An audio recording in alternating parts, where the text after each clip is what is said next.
Today, what we're doing, my little session, I'm Max, by the way. My name is Max Mihro. I run a little live stream on the internet called EntrepreNerd. It's very dorky and silly, but basically we build little mini companies and we learn new things about how to test entrepreneurship live. And that's my whole shtick. And so I'm good at, I've gotten a lot of practice at least, at really, really small form applications of entrepreneurship, right? And today, we're going to be going over the basics of kind of how to get started with entrepreneurship, how that works, how, like, what it means to be in like a tech company, right? All that kind of jazz. And it should be a lot of fun. But I'm going to give you some practical examples on how to, like, more safely test something like a startup idea, right? Because startup ideas, everybody, the thing that I love about startup ideas is everybody has them, right? I've met 12-year-olds that sit around campfires with their friends when they go camping and they talk about startup ideas, right? And I've met 70-year-old successful businesswomen that are like aggressive and awesome and already are successful in their careers, but they have all these crazy startup ideas, right? It does not like matter who you are. I feel like it's popular enough in society today to just like think up really cool things and like try to build little companies in your head, right? And I absolutely love that. But there are a ton of huge misconceptions about entrepreneurship. Basically, it can get really risky. Yes, for sure. Absolutely. That's a staple.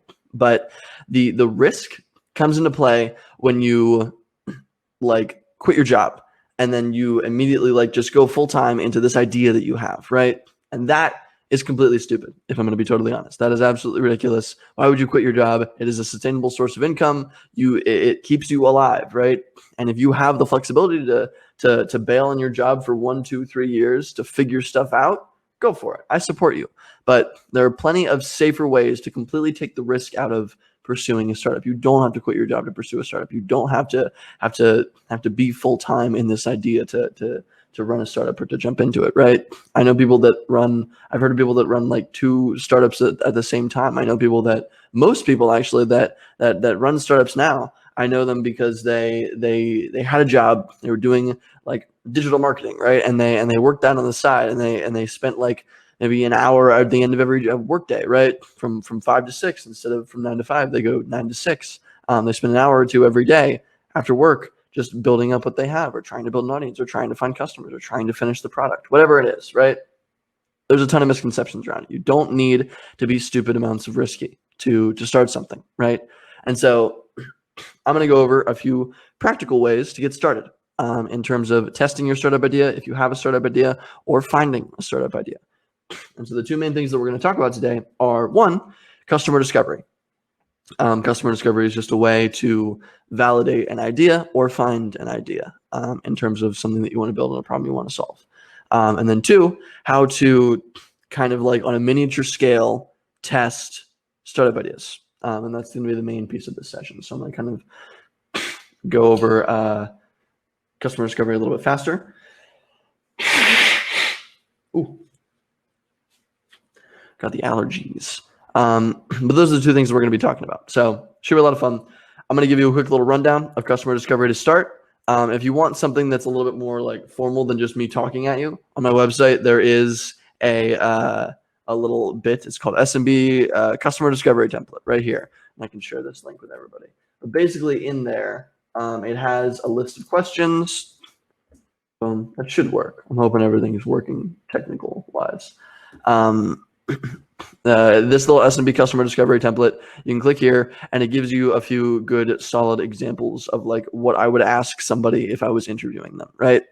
Basically the idea behind entrepreneurship, super, super quick, is you're solving a problem. It's not about making money. It's not about anything like that. It's about solving a problem. You go to a customer, you go to, let's say, I've done this with thrift shop owners. I did that for fun. Let's say I go talk to a thrift shop owner, right? Or a manager of a thrift store. And I say, hey, what are your problems, right? What are you dealing with on a daily basis? What are you dealing with on a weekly basis? What's really, really annoying to you? And they say like, you know what? Labeling all of our clothes is a huge pain in the ass. And I'm like, okay, why? And I ask a little bit more into it. Okay, well, the label, like we don't have a labeling machine. We have to handwrite all the little labels. We have to change labels depending on the seasons, et cetera, et cetera, et cetera. And it takes up a ton of our employees' time when I would prefer that they be sorting clothes, right? And I go and I talk to 10, 20, 30 other thrift shop owners, and 80, 90% of them all say, oh my gosh, labeling is terrible. I hate labeling. It's ridiculous. I can't believe it's just such a frustrating little piece of the process, right? That's a problem, right? That is a problem within a specific customer segment. So now I know that a lot of thrift shop owners on a reasonable, like I can reasonably assume, since I've talked to like 30 or 40 of them, that like a lot of thrift shop owners don't know how to effectively label. And it's a really, really painful labor process, right? That they have to assign to somebody, they have to pay for, whatever it is. So I go home, I look up some labeling machines. I custom jury rigger labeling machine that works really well with the thrift store needs. So it can label things, it can change things, it color codes things depending on prices, whatever. I go and I find a machine, or I make my own machine. That's a whole big process. But I go and get something that I think solves that problem, right? Then I go back to the thrift store owner and I say, hey, this solves your problem. You can save 10, 20 hours a week labeling stuff if you just get this labeling machine. And they're like, oh my gosh, that sounds great. So 10, 20 hours a week paying an employee, like let's say $10, $15 an hour, ends up, I think, like what, like $200, $300 per week, right? So I'll say, hey, you can rent this label maker for $50 a week, right? And that saves them $150, $200, right? Something like that, right? That's on a basic level what it means to do entrepreneurship, right? You create a solution to a problem that you find within a specific customer segment that is common across everybody in that customer segment, right? If you find a specific type of person and they're all having the same problem, if you solve that problem for one person, you can scale it up to everybody and then hopefully build a company off of that, right? You can do the same thing for services. That was kind of a product example, but that's the basic level, right? And so in order to get there, right, in order to get to the point where we're making a like company out of that, right, we have to go and interview people, because we as individuals all have these crazy startup ideas, right? We all have crazy, awesome ideas for a bunch of different things. It's all great, and I love it. And startup ideas are unbelievably important. But and sometimes if we are one of them, we can kind of get around it. But we are almost never going to understand what the customer actually wants. Because I can sit here and assume that thrift stores want label makers. That makes sense to me. It sounds like the labeling process would be a huge pain in the butt because it's not automated. It's not done through this whole supply chain like in typical stores. They have to do it themselves because they have to relabel stuff. That makes sense to me, right? But if I go and talk to thrift store owners, which I have, like they have completely different issues, right? The main issue that they have is sorting clothes, and they need highly specialized individuals to do that. So that's really hard to automate, right? And you can never assume what the customer wants. You can never assume that your startup idea is a good startup idea. And you can never assume that people are going to buy it, right? So the way that you figure out whether or not people are going to buy things is with these two techniques. And that's why I'm kind of talking about them. But customer discovery is essentially just a list of questions that you should ask that customer segment that you're going to go and interview, because you can kind of learn about their existing processes. You can learn about, actually, let me pull it up. I want to show you just a few little examples. Lead me through your entire structure. That's great. That's a great kind of thing. Biggest costs is a huge thing. So what is costing you the most money as a business? This is specifically for small to medium businesses. You can kind of customize it to individuals and otherwise. What's your main source of revenue and profit? What takes you the most time each week, and what takes your employees the most time each week, right? So what is the most time consuming? What is the most like money consuming? What is the most like costly? And then what are your current? It's always a good idea to ask like what are your current efforts in all these different kinds of things, just to see what they're already doing to try to solve their own problems. But that's kind of a rundown, right? You want to go and interview a ton of people in a specific segment before you go and build anything, right? Because the number one reason that startups fail, and the number one reason that people screw themselves jumping into something really early is because they assume people want what they're building, right? And you can never assume that. Absolutely never. There are brilliant entrepreneurs that have tried to make things and they didn't talk to customers, and it just doesn't work. You screw yourself that way. It's a bad idea. So if you go and talk to 50 people in the thrift store business, though, like using thrift stores as an example, again, if you go and talk to 50 of them or 100 of them, ideally, and like 80% of them all have issues with this one specific thing, you can reasonably assume, right, that this problem is common among everybody else, right? You can assume that it's the same way in Chicago. You can assume that the thrift stores are having the same issues in California, relatively, unless there's some economic component to it, right? But you can start to assume, the more interviews you do, the more you can start to assume, hey, this problem that I've found is a real problem. And if I solve this problem, it's going to help people, right? And And so before you get started building any product or building any service or launching anything crazy, I highly recommend you go interview people. I highly, highly recommend you go interview as many human beings as you possibly can that fit the criteria of your potential customer, right? Josh says, as you interview, what tools are you using to document things, not grade, see patterns? Any tips about using them? What do you dislike about? Great flipping question. So for almost all documentation, I use a tool called Notion. This is my little personal Notion board. As you can kind of see, these are all the things that I'm working on down below. These are all like, this is where I organize everything professional. This is where I organize my live stream stuff. This is all my personal stuff. This is like some other things. And in terms of Brainstorm, the thing that I like about it is I can organize things by calendar. There's little databases that you can organize stuff by, right? This is for my content.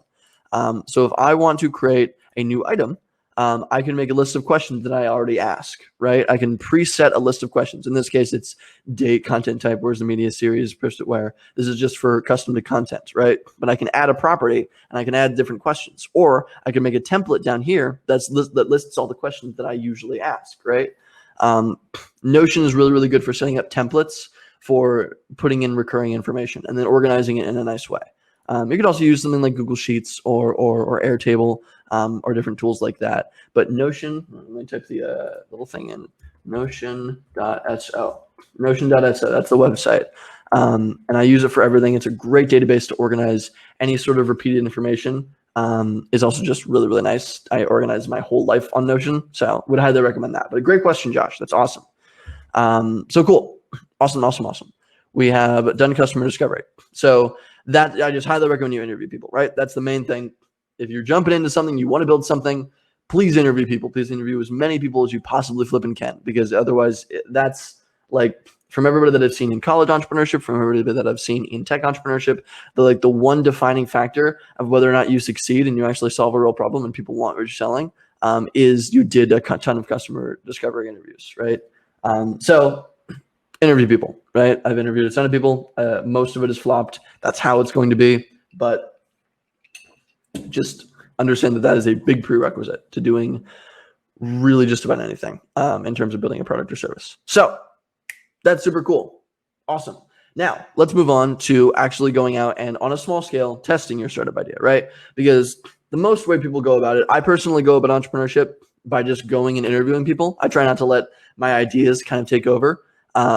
There are like plenty of little ideas. Like I let my idea inform the customer segment that I go after, right? So in the case where I interviewed thrift stores, that was because like, oh, I wonder if they have issues marketing. They're pretty small operations. I'll bet there's some little marketing thing that I could solve for them, right? And I really wanted to do that. When I got there, realized it wasn't marketing, kind of ended up missing the ball a little bit, but it's we have startup ideas, right? And I try to go into it with no idea. I try to go into interviewing a potential like profitable customer segment. Like, I don't know what you want. There's no possible way that I can assume what you want. My idea, even if I had an idea, is going to get blown out of the water anyway.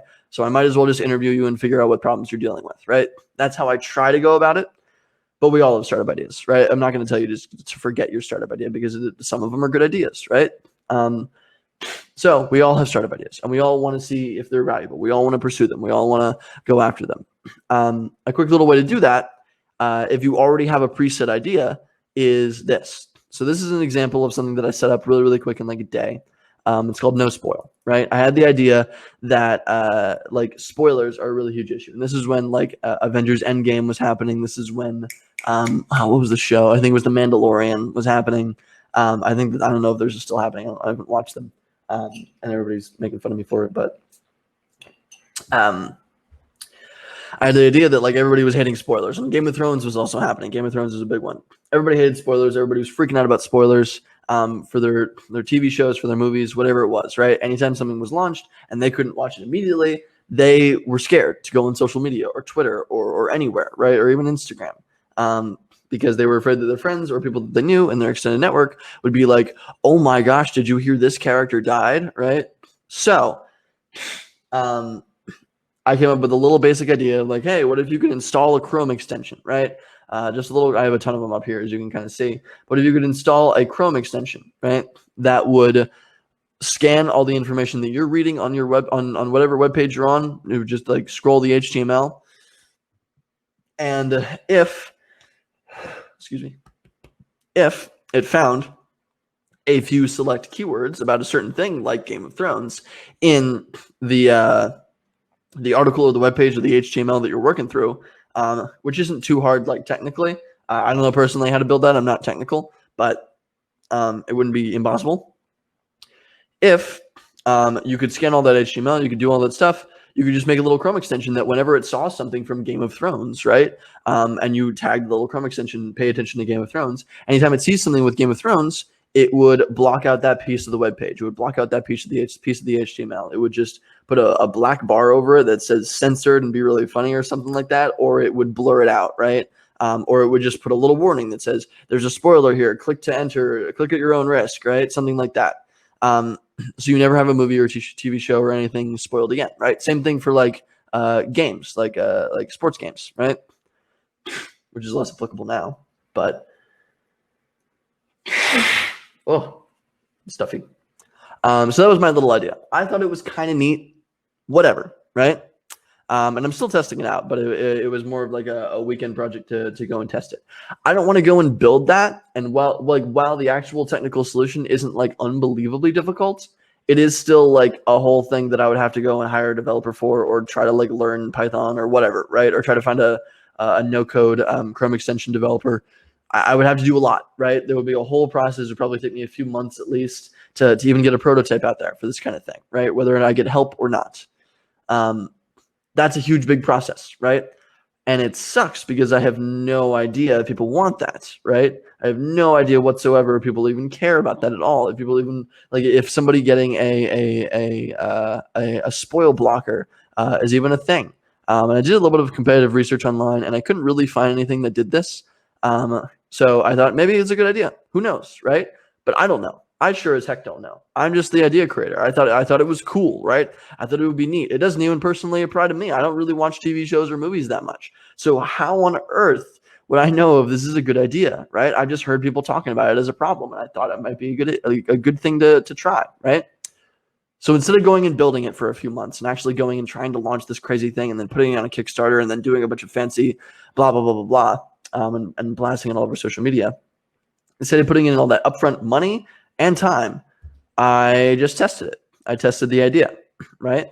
I put up a little landing page, and this landing page is built on a site called Card. It's card.co. I can actually drop that in the bit right here. Oh, cool. I got pinned. Perfect. Card.co. Whoever did that, thank you. Card.co is a nice little landing page builder. I'm just dropping all of my links in there. I apologize for all these tools that I'm using. I'm not like providing any context, so I hope everybody understands where they're coming from.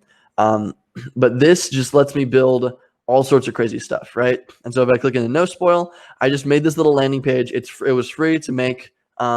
It's unbelievably easy, super, super simple. I just used a template. I didn't try to build any fancy website. I used a template. I made a fake little logo on Canva, which is just like a little Photoshop kind of competitor.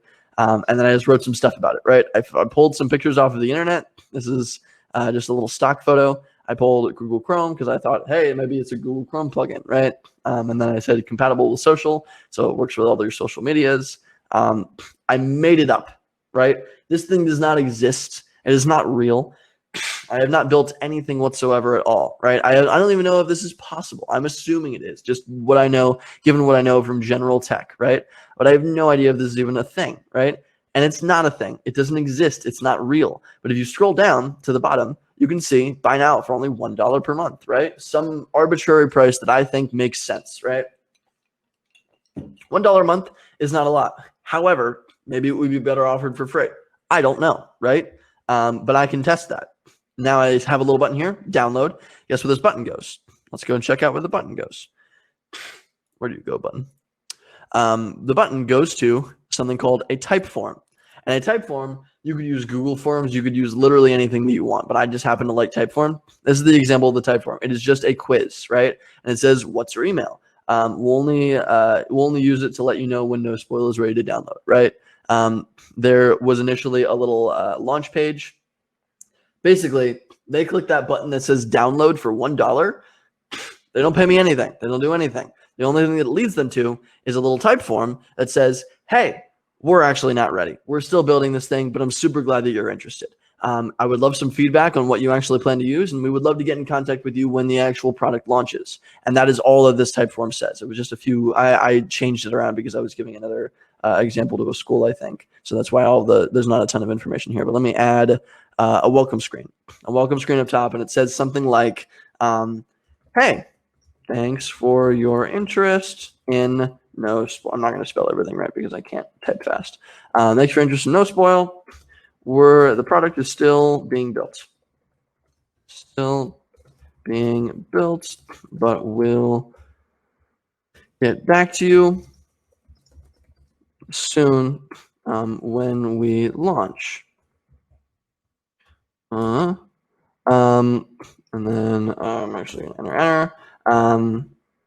We would love it if you dropped some info below so we know how to contact you. Smiley face. Great, right? Super simple. And when they click this link over on here, it goes to that type form, right? It goes, boom, over here. And then boom, thank you for interest. No spoil is still in development, but we're almost finished, right? It literally just brings it over to there. They don't pay anything. Nobody's paying any money. Nobody's doing anything, but they are clicking with the knowledge that theoretically it's $1 a month, right? And if you can get people to click that button, you can reasonably assume, I would say 50-40% of them are actually going to pay that $1 a month because they clicked it and they saw this and they were prepared to pay that $1 a month because this solution sounds so awesome to them, right? So right there, if you like, that is the hardest thing in starting something new, in actually getting somebody to pay for it, like finding a solution that's solid enough to get somebody to pay for it. So if they can click this button, within a reasonable estimation, you have a dope as hell idea, right? Because if somebody is willing to just pay for it off the bat from seeing this little landing page, pretty solid.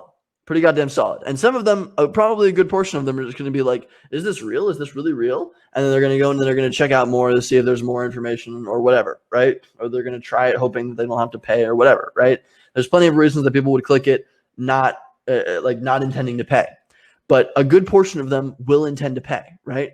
40-50%, I would estimate. So if you can get people to click on that button, if you can get 100 people to click on that button, that means people are willing to pay. 50 people, approximately 40 or 50 people are willing to pay $1 per month for the solution, right? And if you can assume that, then you have an enormous safety net when you are building this, right? Because now, like, that is a validation on some level. It's not the best validation. People are not actually paying for it,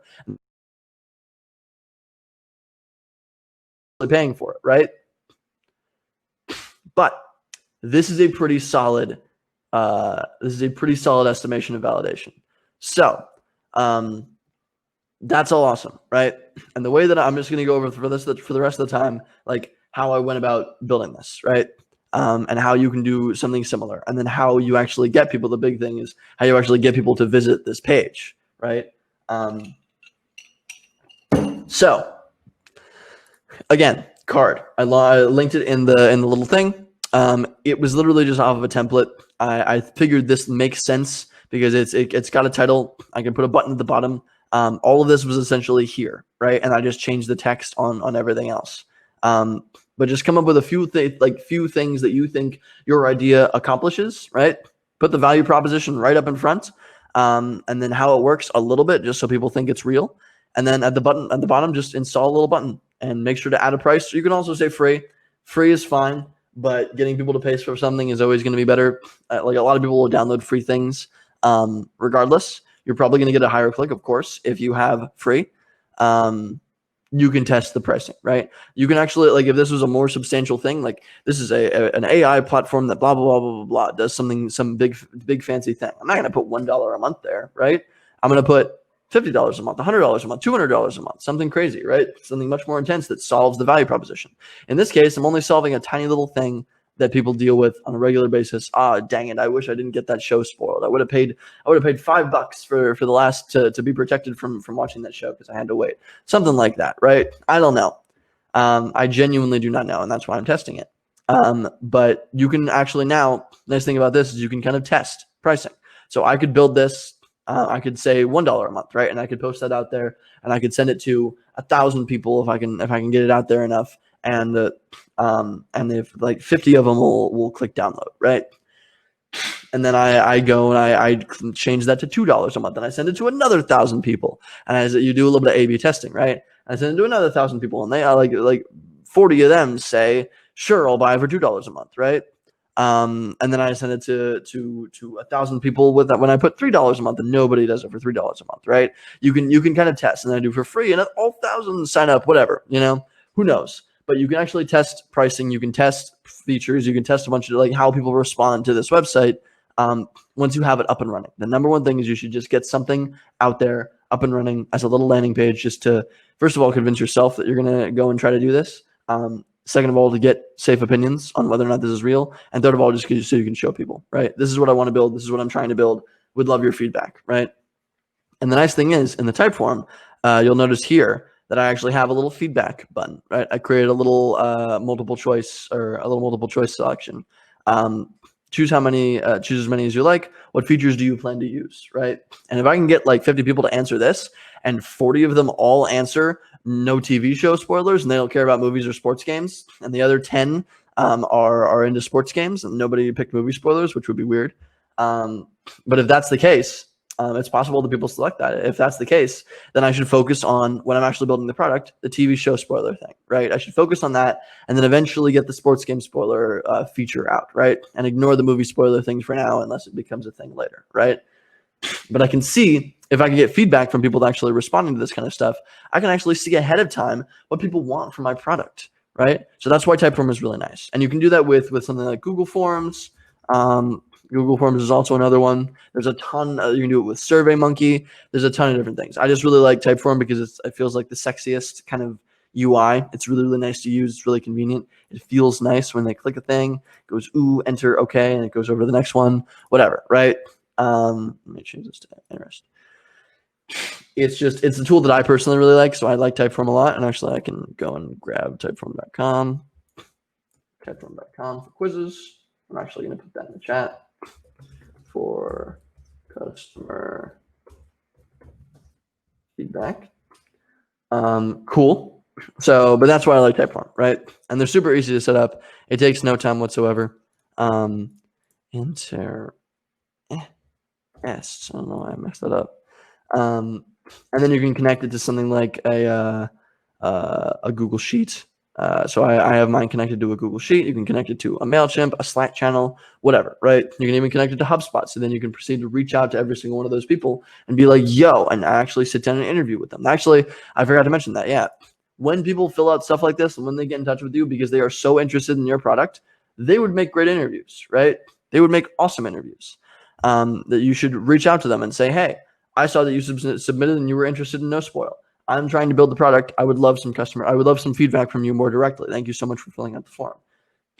And you can go and you can interview the people that have actually filled out this form because they're interested in your product, because they're great interviews. They're people that are already interested in potentially buying the stuff that you're building, right? So why would you not interview them and try to solve their problems more directly? So maybe there's something you forgot, but interviewing them is a great idea. So cool. We have card.co for building landing pages. Super free, super simple. Actually, I think you have to pay like it's like $5 a year or $15 a year for this whole thing, which in my opinion, totally worth it. I actually recently bought a premium subscription to Card. I love Card. So we have Card for building landing pages, right? It's one of the cheapest tools out there to build a little landing page. You don't need a full website. You don't need anything complicated. Just a little landing page with a button at the bottom, a little call to action, maybe the button at the top too, right?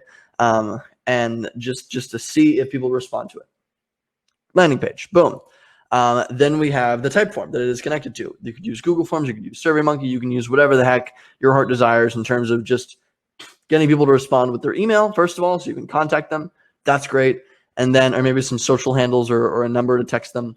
I don't know, whatever you prefer. I think email works the best typically. And then some customer feedback. So asking them, hey, what do you want to see, right? So you can build a better product. And then how do you actually go and get people to go to your landing page, right? You can send it to all your friends. You can send it to everybody in your extended network. You can post it on LinkedIn. You can post it on a bunch of different places, right? There's a ton of stuff that you can try. You could try posting it on Product Hunt, right? And a few other little locations and Reddit threads and things like that. Just find places on the internet, Facebook groups, Find places to post it saying, hey, I'm really, really, really interested in building this. I would love your feedback, right? And never ask people to buy when you're promoting online, just as a little rule of thumb. Just always ask for help, right? Because I think there's an old saying, if you want advice, ask for money. And if you want money, ask for advice. That is so true. I have found more customers by asking for advice, and I've gotten more advice by asking for customers than anything else. It's hilarious. So anyway, little rule of thumb. But cool. So you can send it to everybody. You can promote it all over the internet. That's great. Another quick thing that you can do, I'm not going to go into this super detailed, is you could run Facebook ads, right? Or ads on any other platform. You can run ads on Quora if you want to. But Facebook ads are insanely easy to run.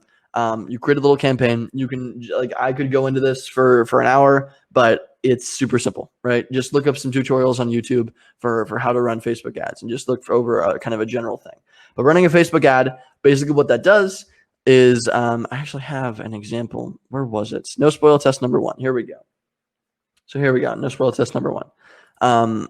And this is, I launched a super terrible ad for this, just so we're all aware. Yeah. Hate spoilers, avoid spoilers automatically, right? And somebody laughed at it. It was a terrible ad, right? I ran a terrible ad. You can figure stuff out. I would recommend video ads over anything else just because those typically work better. But anything like this, just run a little Facebook ad. And this is the main kind of issue that I kind of saw. But you can collect a ton of data from whether people are even interested in the idea from just the ad too.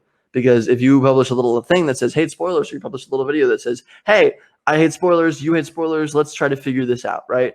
But you can target it towards different types of people. In this case, I targeted it towards where would I target it towards? I can't see all that from this piece.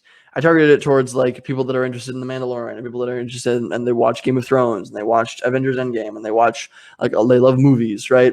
I tagged all of that in the interested parties, and it was like people that are like 18 to 25. I figured it would resonate more with young people because they use Chrome extensions more. I don't know, right? I made some assumptions. I ran a super dumb ad and I put it out there, right?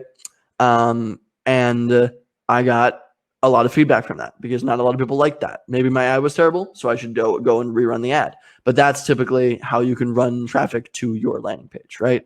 Look up a YouTube tutorial. It's not super hard to run Facebook ads. It's not some big marketing complicated process. It's just a place that you can go and you can test and you can link people from the ad directly to your little website. And this is nospoil.card.co, right? It gives you a little domain name when you use card. So you would just link that little domain name as the result when people click on that ad, right? And then they click on the ad, and if they like it, they go and they scroll down and they click download, right? I should probably also put this button up top here. So actually I could do that. I could go and I could click this container. And I could copy it. And I could put it up here and paste it. Can I? I could go and I can maybe duplicate, whatever. I think I'll just remake it. But anyway, that's how I typically run traffic to a lot of things that I'm testing, right? So great question, Gus. And I'm glad you asked the question because I have a little bit more to talk about in terms of Kickstarter, but I'm more or less done. So please, questions, all the questions. Would love to hear questions. So good to see you too. How's it going, dude? We haven't talked in a while. So strategy, customer, or B2B? So great question. In terms of customer discovery, right? Where you go and you interview people and you ask questions. This actually, the customer discovery, asking questions, interviewing people, all of that jazz, works actually, in my opinion, better for B2B because you know exactly what the problems are. And the template that I gave under entrepreneur.blog/resources, right? That works super insanely well because you can ask, hey, what issues do you have in marketing? Hey, what issues do you have in this? You can ask very directly all the different problems that people are having in a bunch of different kind of sectors. And you can very directly say, is this costing you money? Is this affecting your revenue? Is this affecting your employees' time? Is this affecting your time, right? All the structure kind of makes sense. And people are motivated by money in business. Businesses want to make more money. Even if they're nonprofits, they want to save money, right? Or save time. So they behave rationally. When it comes to consumers and individuals, it's a bit harder to run those customer interviews because people are motivated by different things. People could be motivated because they just don't like something, right? Or because they just really like something, right? People might go to a club and they really like that club because they like a person there, not because they like the club, right? People act much differently from businesses. People behave a little bit less rationally. So customer interviews, when it comes to actually individuals, are harder. But the landing page kind of thing behaves much better when it comes to customers. For B2B, it absolutely does work. Yes, you just have to frame it entirely differently. So in this case, let's say voice crack. I'm still 17 or whatever. It appears. The B2B, it does work, but you just have to frame it entirely differently, right? You can't really frame it like this. You should frame it in a more professional way. In that case, you might want to build a more formal, like basic website that looks like something like a tool, right? So when I log in, like, when I go to MailChimp, right? This is a tool for businesses, right? I go here and they have a bunch of little tabs like, oh, pricing, oh, resources, oh, all of this jazz, right?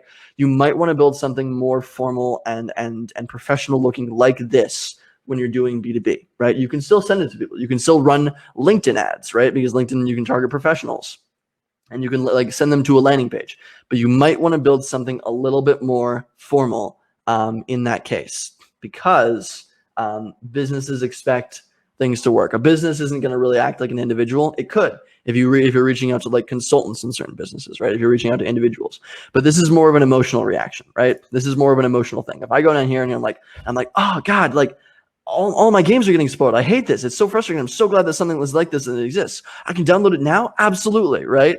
That's more of an emotional decision. Whereas with a business, it's like, okay, things are running okay. Things are running relatively smoothly. I am having a bit of issues with employee retention. I think people are leaving the company a little bit more often than they typically are. I wonder if there's a solution. Oh, hey, there's an ad that says they can claim to solve, like they can increase my my employee retention. Great. I go and I click here. This seems like a really solid, like you behave differently as a business, right? I'm getting a little silly with it. And I'm making up these whole personas and whatever, but they're going to come here because they want a solution, right? Just like any other consumer is, but they're going to do it for different reasons. And they're going to only want to pitch it and sign up and get notifications and have you in their email inbox because business people are busy.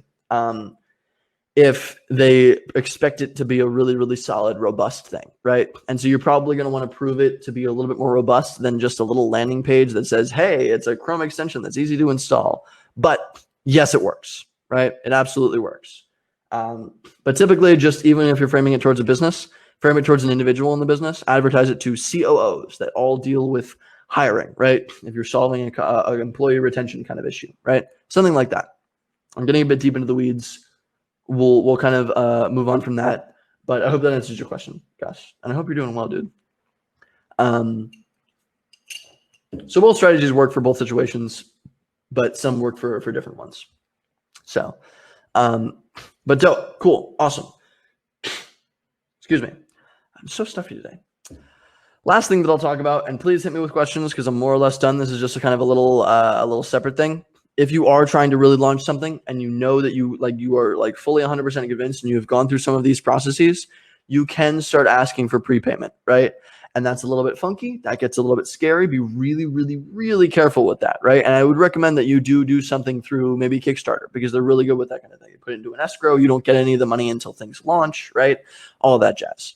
But you can technically collect payment and say like, hey, if I don't actually finish this, you get a refund, everything like that. You could go and you could interview people directly, and if people sign up through this, you reach out to them, you say, hey, actually, I am building this. I'm in the process of building this, but I do need a little bit of extra funding. You'll get all of it for free. I'm actually going to launch it for $5 a month. But since you signed up for $1 a month, if you could pay $1 a month now and help me out in the just as I build this kind of thing and give me a bit of runway, then you get a discount in the future once I actually launch the product. And if I don't end up launching this, I will absolutely refund you. I'll promise a refund, etc. Right? You can ask for prepayments, and that is a little bit weird. I would recommend you probably use something like Kickstarter for that. And instead of like linking people, like maybe buy now for only $1 a month, you download, they go to the type form, and at the end of the type form, you set a little setting thing that redirect upon completion, right? And you can redirect upon completion to the Kickstarter, right? So I would go in here and I would grab this and I would go into the type form and launch it here, right? I go to my Kickstarter page, right? something like that. You can use prepayments to fund your stuff, but you probably like never ask somebody to pay for something that doesn't exist yet, right? Unless you are absolutely sure you can refund them and you know that you're going to build it at some point, right? So that's just kind of a little be careful situation. But that's pretty much all I got. I would love questions. I would love to hear what people are thinking. If you have any ideas or you want to go test something out, feel free to shoot me an email. My information is on EntrepreNerd.blog. You can also follow me there if you're interested. And I have a little newsletter. I do live streams essentially like this every week. So if that's interesting at all, you can go and check out EntrepreNerd.blog. You can sign up on the homepage. But that's my whole shtick. That's my whole shtick. So I hope that was interesting. I hope everybody enjoyed that. If you have any questions about any of this or any other tools and ideas that you can use, please hit me up right now or later. But yeah, this was cool. This was a lot of fun. Does anybody have any questions? I'm going to just kind of leave it silent for questions. I've used Calendly for scheduling interviews with folks. It works pretty well. Yeah, so that's a great, super, super great point, dude. That is awesome. I was checking if I got any weird calls. Yes. So a nice little thing that you could actually do if you really wanted to is at the end of the type form, if you wanted to just have people schedule interviews automatically, instead of this little Kickstarter thing, you could redirect them to a Calendly. And Calendly is just, I use Calendly obsessively. I use it every day, all the time, whenever I schedule anything with anybody. Calendly.com. It just lets you schedule stuff in a really, really nice way, right? You, instead of doing that whole annoying back and forth thing, I'm not an affiliate for Calendly, but I'm going to pitch it like I am. Instead of doing that whole annoying thing back and forth, like, hey, are you free on Monday? I actually just sent somebody my calendar today, this morning. Hey, are you free on Monday I'm free from 4 to 6. Does that work for you? No, actually, can you do Wednesday from maybe like 6 to 8? Blah, blah, blah, blah, blah, right? All that jazz. You can just set your availability on Calendly and then send people a link. Mine is calendly.com/MaxMirho or something like that. And you send them that link and then they can go there and they can see all the times that you're available and it signs them up, right? And they can select a time that works best for them and it just works really nicely. So you could actually link that at the end of this if you're just looking to get direct responses, right? I could redirect upon completion to Calendly and it would automatically schedule people that are interested in talking with me, right? So cool. Awesome. Yeah. Calendly is a great tool. Thank you for including that. It's an awesome way to make sure that you don't spend an eternity scheduling all these customer interviews. So great point, dude. Love it. Do you have any other questions? Because we only have I think 5 minutes left before this session is over. So I would love to open it up and I can just stop screen sharing. Boom. So let me know if you have any other questions. Hit me up.